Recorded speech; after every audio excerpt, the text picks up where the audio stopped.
Hello, good morning and welcome back to another beautiful sunny day here in central Portugal. As you can see, the weather is horrible. It's horrible, yeah, there isn't another word for it, is there?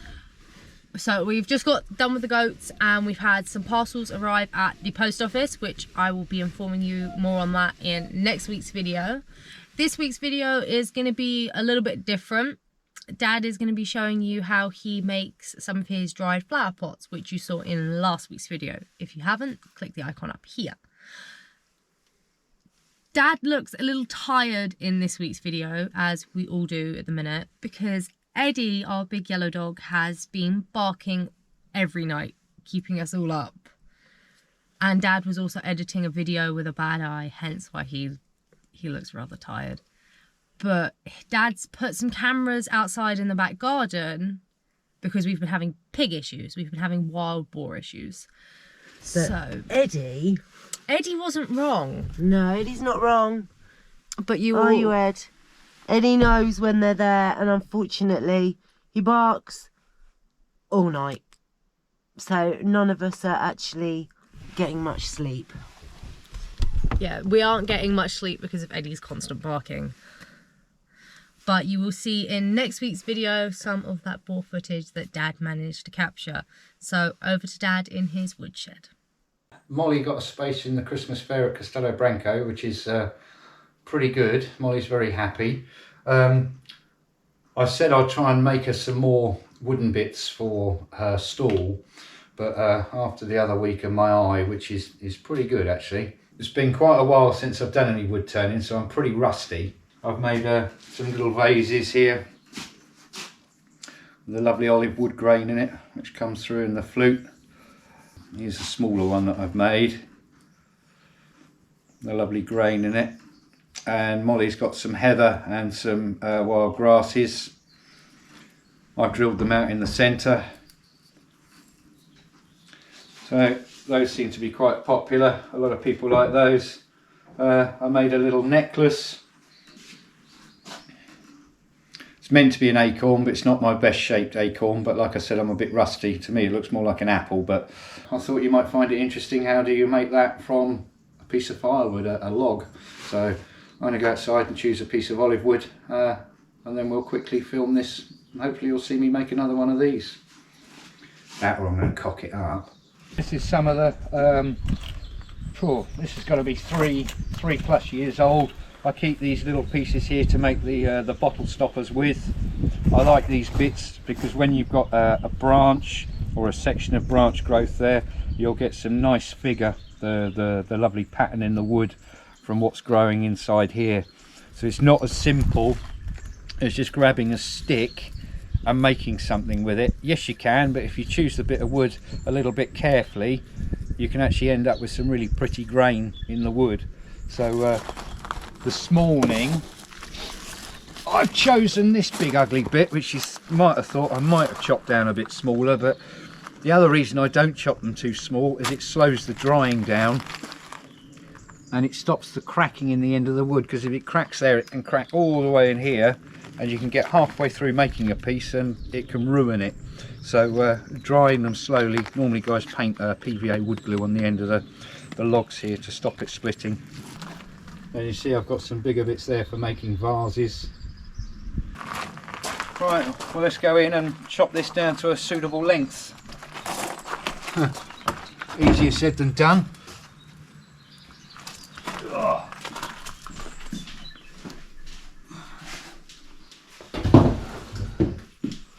Normally what I might do is just chop that up outside with a chainsaw, but rather than make the noise and everything else, I'm just going to do it on my circular saw there. Now I don't recommend people at home cut wood like this. This isn't the safest way to do it at the moment. Like I said, I should have trimmed this down with a chainsaw, but... Don't forget your goggles. Oh yes, well done camera lady.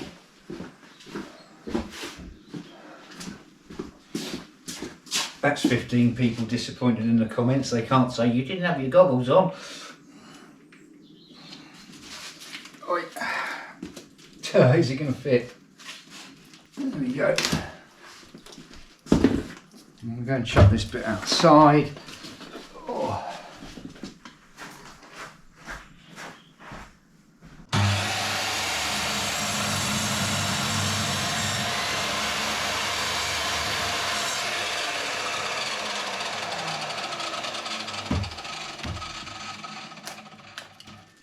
There we go.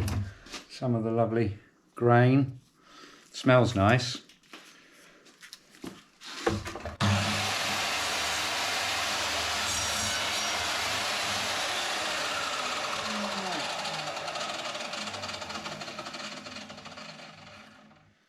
Taking off the little branches there. I really could do with getting this bark off because I'm only going to have to chop it off otherwise with the chisels as it goes round. So just peeling it off saves me a bit of time. I've now put this piece inside the chuck, which has got 4 blades on it and a point, which will hold this piece of wood and actually turn it around. I've got to centralise, because a log isn't a perfectly round piece of wood, I have to find the average centre of it,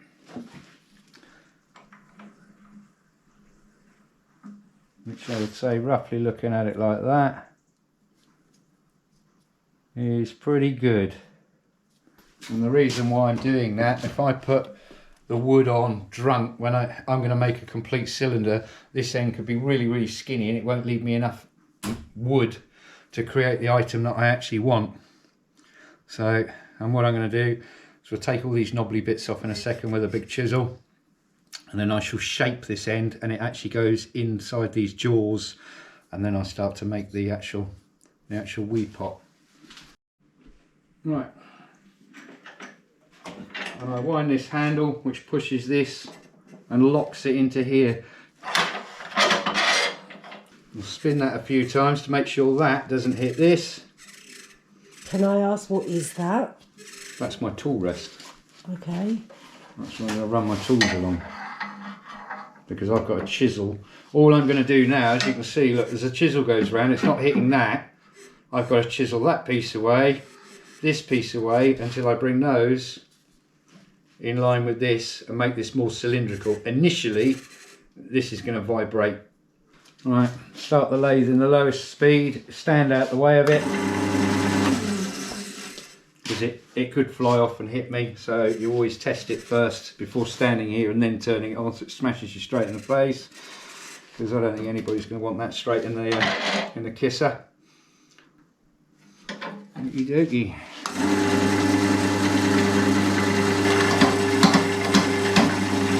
Turn it up a little bit more, just before the lathe starts to wobble.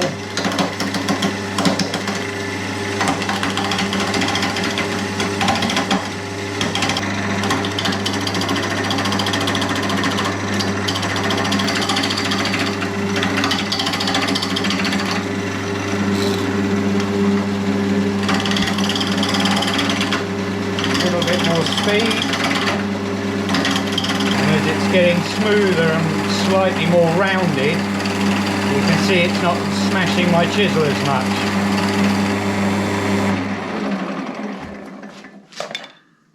I'm still only chopping this piece here and that, but look, I'm starting to chip into here now.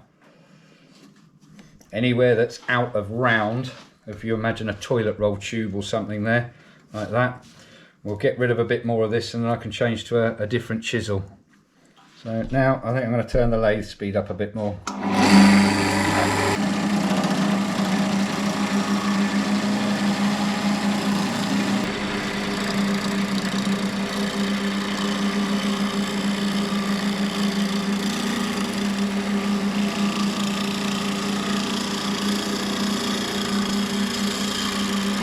Tell it's round or not without turning it off.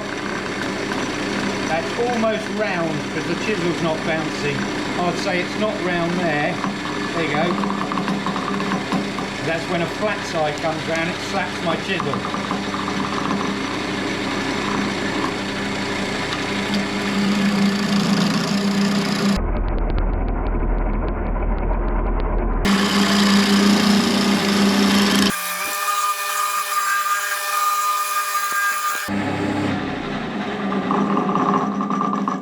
Better. There you go, that's the flat spot. That's what's making my chisel bounce. And you can see all the lovely figure in the wood. The lovely swirls the olive wood gives. So now what I want to do is I want to look which way round I want to make it. Do I want to make it from the piece of wood that way? Well, that way. So I want the figure in the wood in the fatter part there, but I think I want it that way round. So like this, it'll have a lovely section of the figure from this piece here and these, and if I make that there, I think that's going to be pretty good. So now I've got to shape this bit till it fits in there. Now I'm going to use this chisel, which we use for cutting through bits of wood, but you can also use it for making the end here.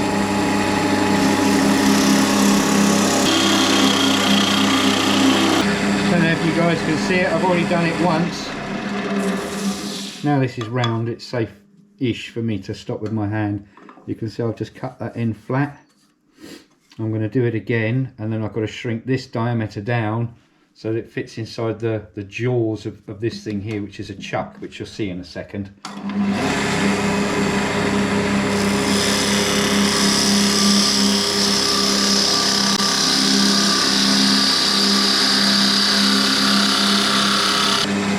Now,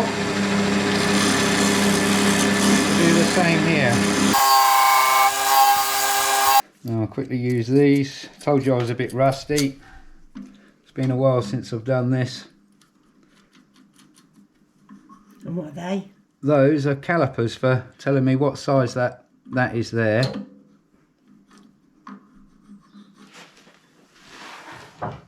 Because this is a piece that comes with the chuck when you buy it, and that can get clamped into there, so you can screw it onto a piece of wood. So I'm a little bit big for that. I want to make that fractionally close to this, but a little bit bigger. There we go, that'll do.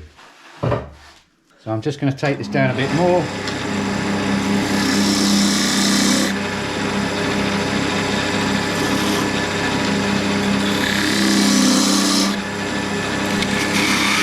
Perfect.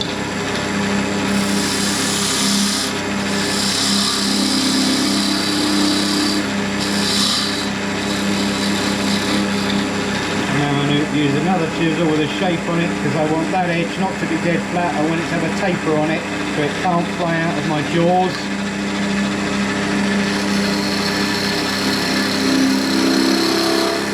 There we go, that should be enough.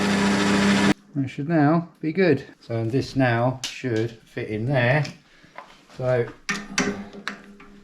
I can take out this little tooth which was holding it by grabbing into it. This should get clamped in these jaws that are opening up.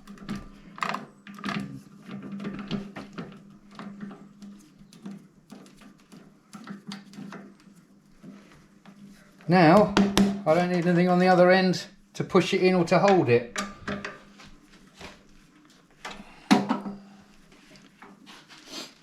As you can see, that's spinning smooth. If I was to put that there, that goes in the hole, but that little point there made on the opposite end, it lines up with that, so we know that that's straight. And after that I'm going to go in for a quick cup of tea. Well, I'm back from a cup of tea. So I've brought this up because it gives it security, because I've got to take a lot of material off of there, haven't I? So you leave that until the last minute just as a safety measure. Now I've spun the wood round, and I don't know if you can see here, there's a bit of a hole in there, so I don't want that in the bottom part of my vase. So I'm going to mark it there, and I'll mark it there. So what I've done is I've marked the base of it, top of the bulb, and the top of the pot itself. And then I'll spin the lathe on. Goggles. Not chopping, darling, don't need goggles. So I've got the safety police here.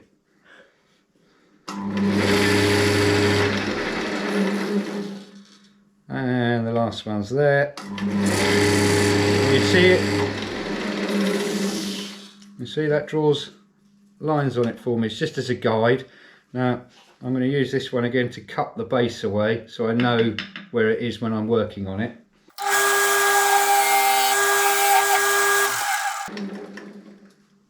I'm just going to tidy this up because I don't know if you can see it's not straight. It just makes it awkward for my eye.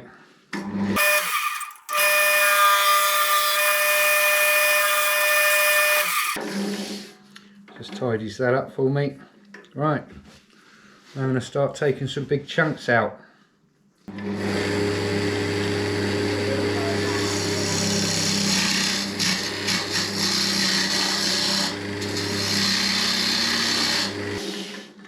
You can see that looks a bit different already.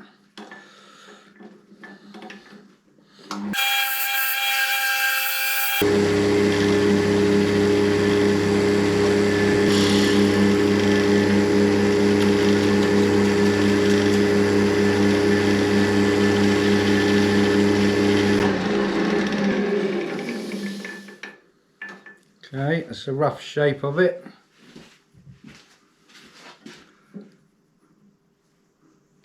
It's about the same diameter, a little bit bigger there. I'm going to curve the base in.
Almost there. It's got a lot of gaps in it there. Natural, they're not bug holes. It's natural veins in the olive wood. Yes, natural grain holes in it there. They're not bugs. So a little bit more finishing yet. It's just pretty much the rough shape to get my eye in. Well, now I've got it 99% finished, I want to take away all the waste so I can start drilling out inside, because I don't want to start taking all this meat off when I'm just pushing against this shaft.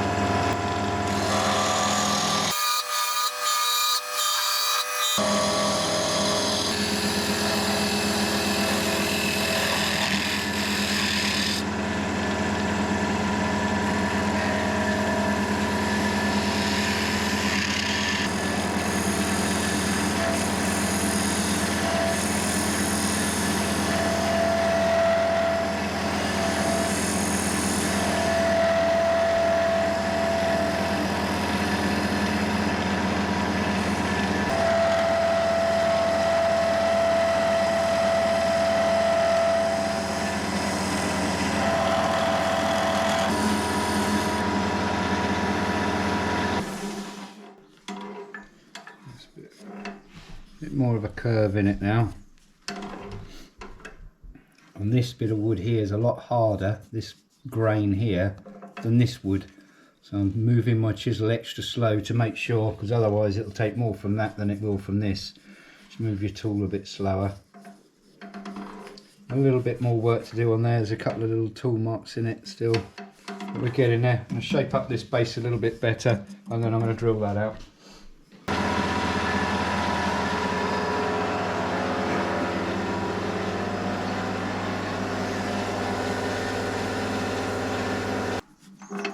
Right, now to start taking this bit out. This is always the lovely bit. Right, don't know if you want to film it from this side. I know you don't. Poor old camera girl's struggling to hold it up. A little bit of a roughness there. So.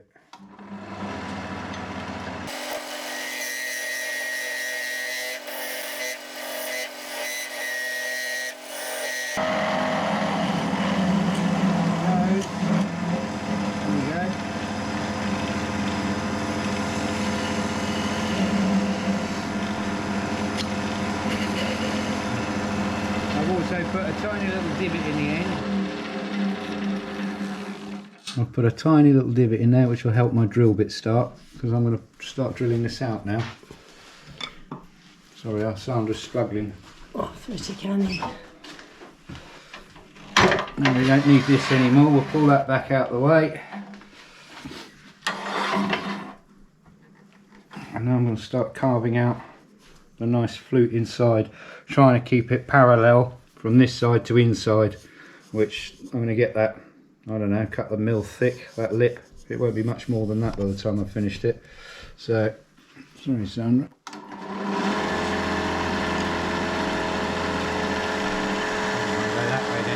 See the chisel that I'm going to carve out inside.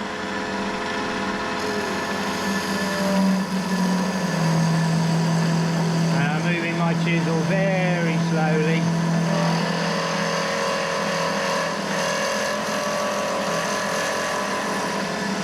Some of that noise is the wood like vibrating because it's sticking out so far. So this sort of stuff you have to do very, very slowly and very gently. And Sandra's actually stood where I should be stood, but whoop, and that's why, yeah, because I can't sit on it properly. And that's called a catch.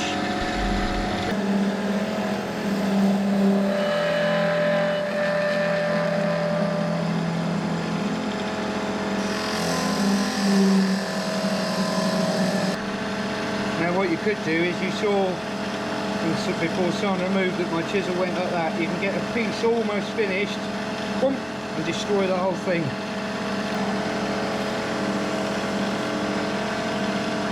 He's drilling out and smoothing off now.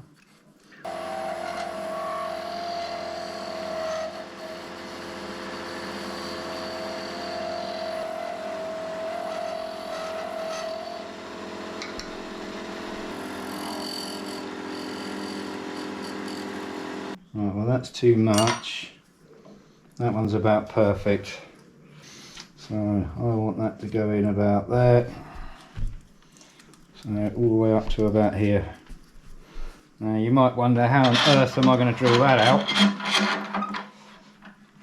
First of all, I'll turn the lathe down to slow. I'm going to need this again. And I take that out, because you can replace these bits for different ends. And I actually made that shaft. I made one in wood, and then I got an old drill chuck from a broken drill, and that's got a hole coming down here with the shaft that used to go in the metal drill inside this wooden shaft. That means when I put that in there,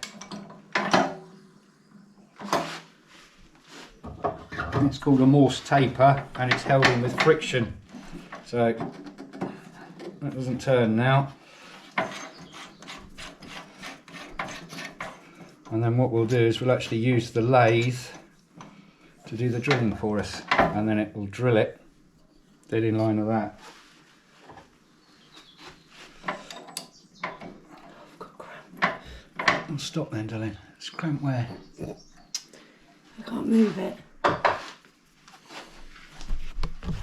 Poor Sandra's been filming, look, and her hands clawing up on her. Come on, mate. No, no. We have to be quick, matey. We've got 3% battery left. Right.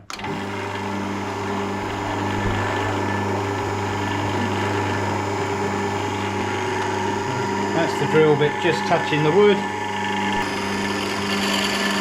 And then I wind this handle here, and that pushes the drill bit forward. Right. You see that's drilling. Coming out, let the sawdust off, back in again. Sorry, I'm holding the camera because poor Sandra can't hold it.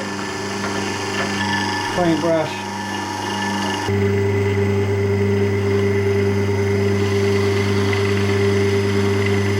I hope you got your fingers crossed it doesn't come out through the side. Right, now that is as far as this will push out. So I'll take the drill bit out. You can see here where the wood's stuck in the flutes.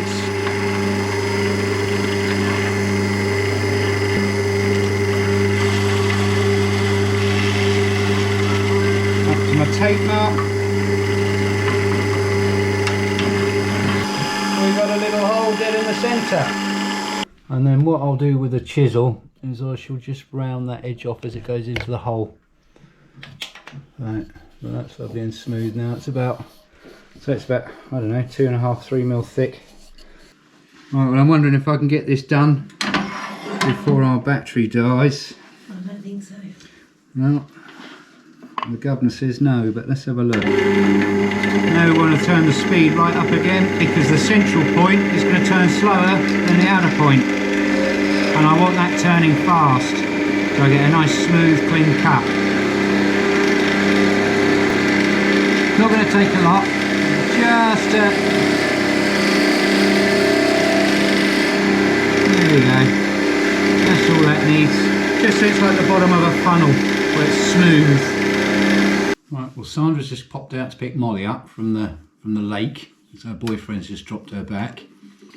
So let's see if we can get this finished first. So I use many different grades of sandpaper. You start with a coarse one and you work your way down, and we use the lathe to do that. So I'll just show you a little bit just so you get an idea of what we do. 180.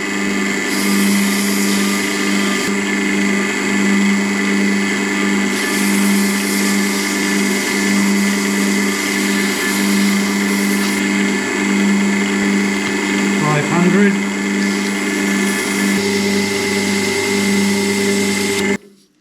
Right, that feels like silk. Now we haven't finished yet. What I'm going to do, give it a quick blow to get all the dust out of it. This is 800 grit. And I've got mineral oil here.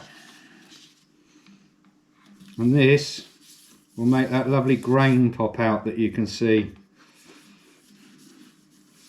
You should start seeing the lovely olive grain starting to come out with the oil.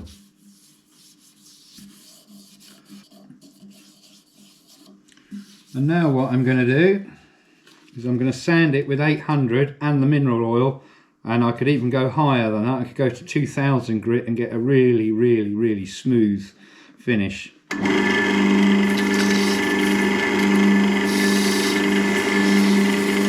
Get the oil all over it.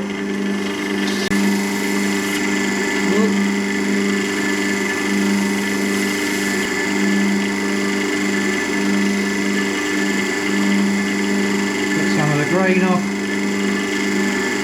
the dust.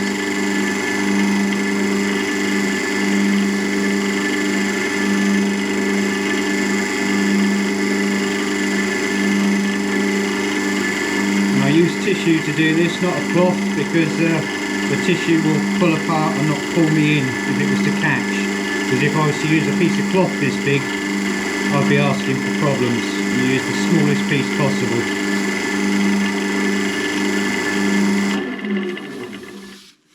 So there we go. There's a little weed pot. It's still not finished.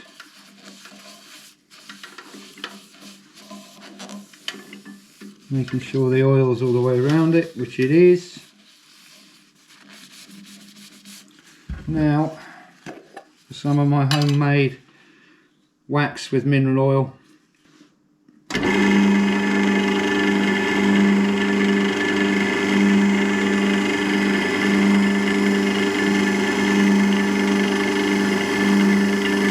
Now I'll turn this up to heat the wax up.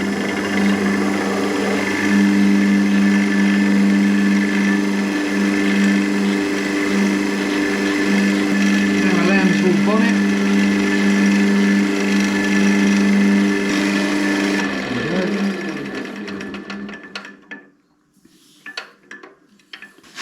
Now some of you might be thinking, well, how's he going to get it off of there? You're about to find out. Oh, I've got a camera lady's come back. Hello Molly. Hey mate. How you doing? Alright. Tired, just help bring the shopping in. Yeah. Do you want to film me chopping this off? Molly's turned up. Hello.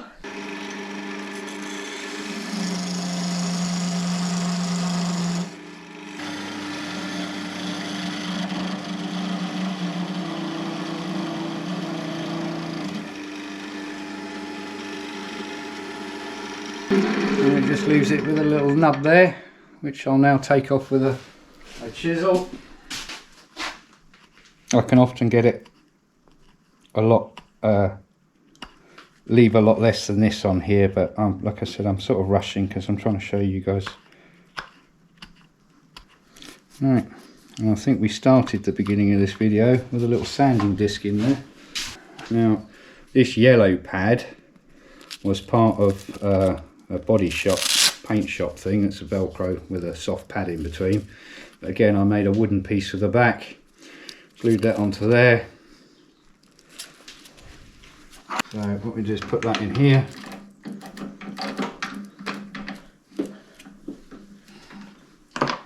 Spin it up. I think the tea lady's just arrived. And then what we'll do is we'll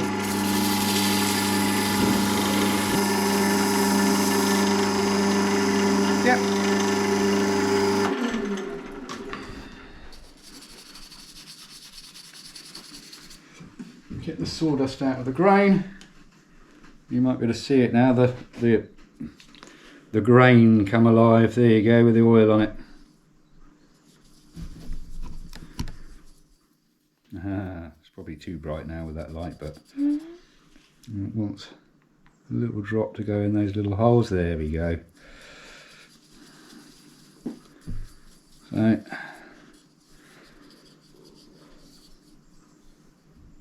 it's a little weed pot, or dried flower pot.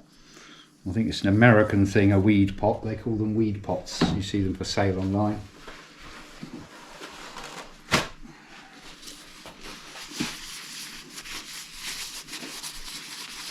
Here we go. And I don't know if you can see it, but there's a concave dish in that. The way I cut it off with the chisel at that angle, so like the base of a cup, it only sits just on the outer edge, and it stops something like that rocking when you put it on a table. There's another one. I hope you guys have enjoyed this different style of video, and if you've enjoyed watching Dad turn a piece of wood into a beautiful dried flower pot, let us know in the comments below and give the video a like if you enjoyed it. For those of you who are regular viewers of our channel, you would have seen our video from 2 weeks ago where we announced the winner of the Blue Rams camera giveaway, and the winner of that has emailed us and has got in contact, and we will be meeting them next month, December, to give them the camera in person as they are moving out to Portugal. Tomorrow I am going to be meeting one of our lovely subscribers in Alcanes down the road, as she has a few bits of jewellery supplies she no longer uses anymore, and I'm really interested into giving jewellery making a go and seeing how I get on with it. The amazing Gerhard has sent us another parcel, so thank you so much, Gerhard. We really do appreciate all of everything you send to us. So hopefully we'll be able to show you some of those beautiful pieces in next week's video. In next week's video, there will be a few more market updates and just showing you guys what we're up to and getting prepared for the markets. So thank you guys for watching. Don't forget to like, subscribe, and we will see you back here next week.